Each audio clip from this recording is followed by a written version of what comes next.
Keseharian Wadison Pasaribu, suami akting usai bunuh istri diserang, dikenal ramah dengan tetangga. Misteri kematian Petri Sihombing, 35 tahun, akhirnya terungkap.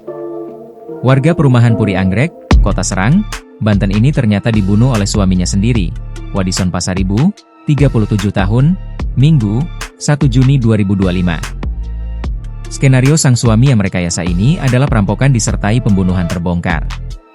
Wadison kini ditangkap Polresta Serang Kota, Selasa, 3 Juni 2025, malam.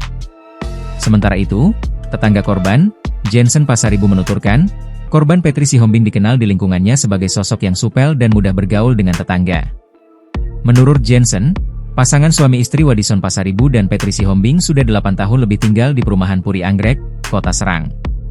Selama hidupnya korban ini pandai bergaul, sama ibu-ibu di komplek perumahan juga sering berbincang-bincang, tidak pernah ada masalah, kata Jensen kepada tribunbanten.com, Minggu, 1 Juni 2025. Kemudian, kata Jensen, dalam kegiatan di masyarakat juga Petri selalu aktif ikut terlibat.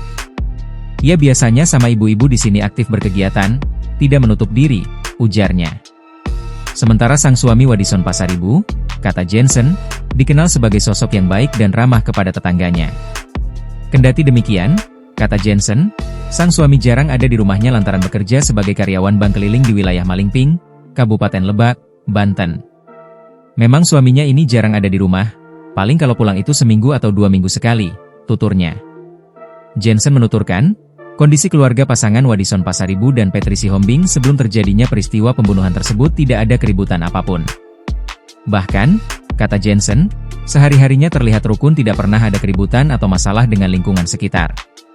Itu tidak ada masalah apapun, ya keluarganya rukun, baik-baik saja, ucapnya. Atas peristiwa ini, kata Jensen, dirinya mengaku kaget lantaran terjadi secara tiba-tiba. Download Tribun X sekarang, menghadirkan lokal menjadi Indonesia.